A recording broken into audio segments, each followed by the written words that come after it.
Hi, my name is Sam, my pronouns are they, them, and welcome back to my office. So, today, I know, it's already June 6th, but we are going to be doing a Pride TBR today. And I am thrilled because I have already been reading and some good stuff's been going on, some good stuff. So, let's talk about it. Let's go over my Pride TBR. This is not going to be a super long, in-depth one, but if you want more details about any of these books, I will have my June Pride TBR up on my blog, listed down below. It will have descriptions of the books, a little bit more in-depth information about them if you're more interested in kind of getting a glimpse at what these are about. So, first one is one of my most anticipated of the year. I'm so excited for this. I did buy this full price, which is cuckoo bananas for me. It is Eat the Ones You Love by Sarah Maria Griffin. This is a sapphic plant mall monster horror romance thing. So there's this plant at the mall who becomes obsessed with this girl who works at the mall and just becomes completely infatuated with her. And I love weird sapphic horror romance weirdness.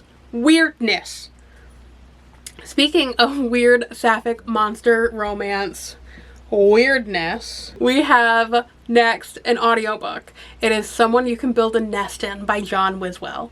I actually have already finished this one, and this is a weird sapphic horror monster romance. It's about this worm creature thing falling in love with the daughter of this royal house that has been cursed by the worm, and they are all really insistent on killing it.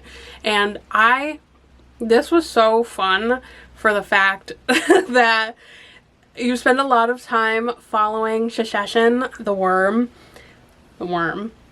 who is just trying to figure out how to like act and pretend to be human. So fun.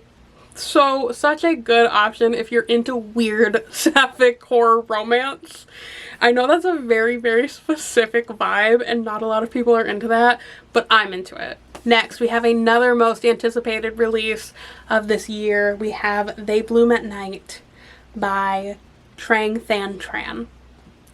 She is one of my favorite horror authors. She writes Vietnamese horror. This one is all about this town, Mercy, Louisiana, who's been taken over by this weird red algae after a giant hurricane, and I believe a mom and a daughter trying to survive and thrive as the next storm is like getting ready to make its way through. Trang Than Tran wrote She Is a Haunting. It was her debut novel, and I absolutely loved it. It was a sapphic Vietnamese horror, like gothic horror, and I loved everything about it. So I immediately picked this one up as soon as it came out, and I'm finally ready to dig my meaty claws into it. It was so good. I love her writing. Next is a book that I don't have yet because it's not released yet, but it is going to be released on Tuesday, and that is Bury Your Bones in the Midnight Soil by V.E. Schwab. I don't love everything that V.E. Schwab puts out there. There is one series that she wrote that I wasn't really a big fan of that everyone else loves. I don't even remember what it's called. I love her City of Ghosts middle grade book series that she put out. I loved Gallant.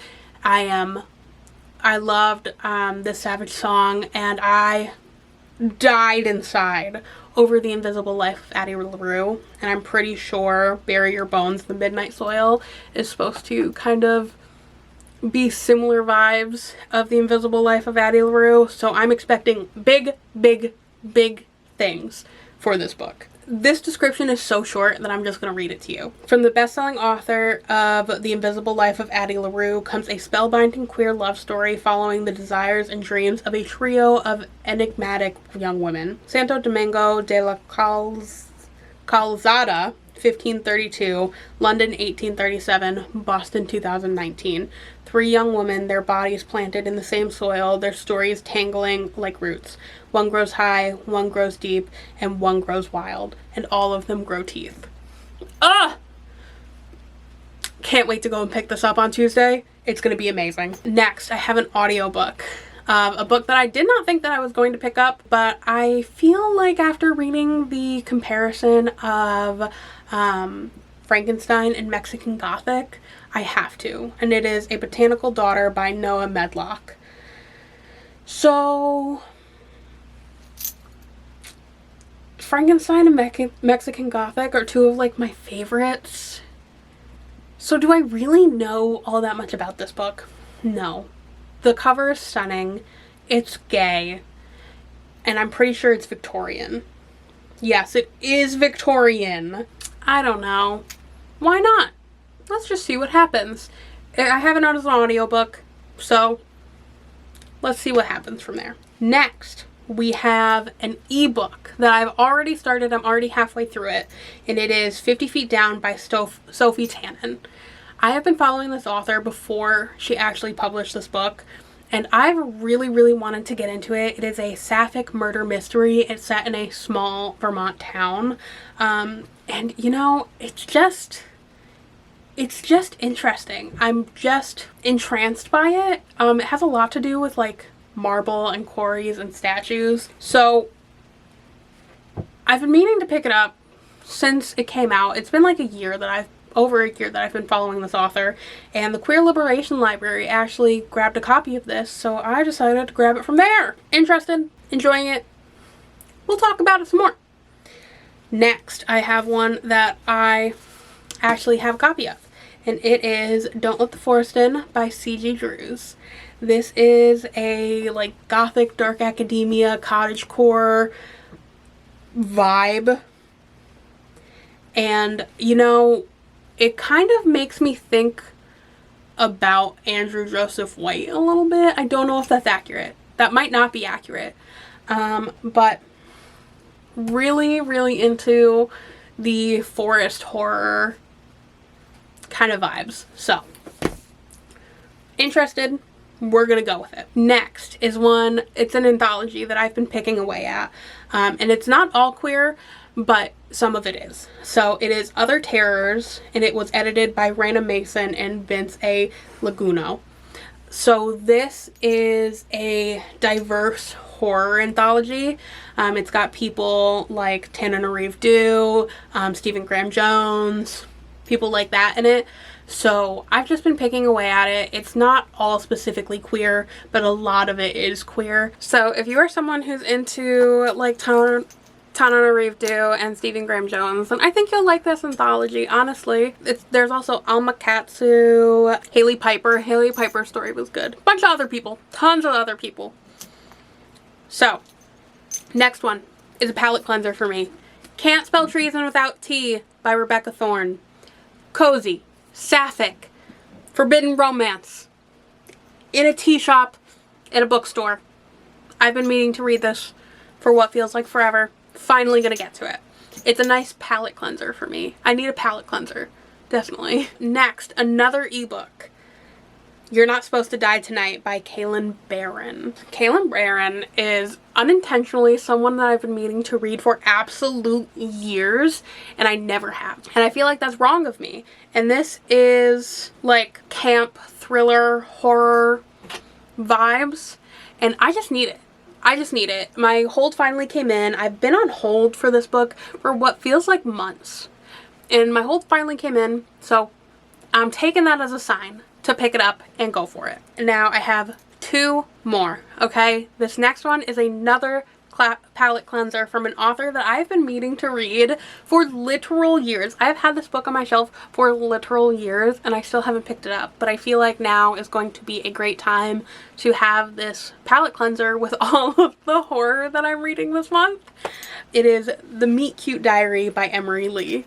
I just want a cute, fluffy YA rom-com that's gay as hell. And this is gonna be it. It's been on my shelf for so long, I haven't picked it up yet. now's the time. That's my only reasoning behind it, is fluffy, smushy, comforting. Want it. My final book on my Pride TBR is a book by an author that I admire so much. I cannot pronounce their name. One of my friends can pronounce it beautifully, but when it comes out of my mouth, it sounds horrible in every capacity. So I will be picking up Care Work by Leah Lakshmi Pepsna Samarasina. That sounded bad.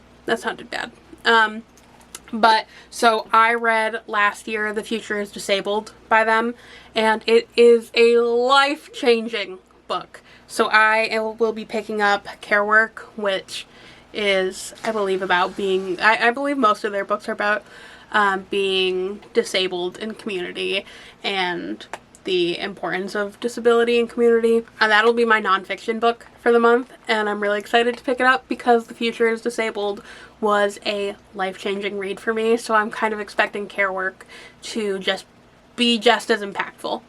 So that is where we are at. I am really excited for Pride Month this year.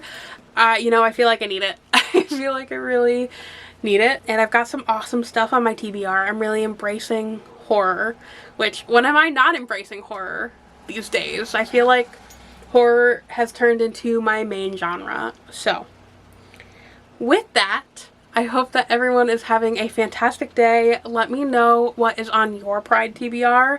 And again, if you want some more in-depth information on any of these books, feel free to head down to my website below and check out my blog post on my June TBR, where it will have more in-depth details on all of these books available for you in one easy and convenient place. I hope that everyone's having a great day, and I will see y'all next time. Bye.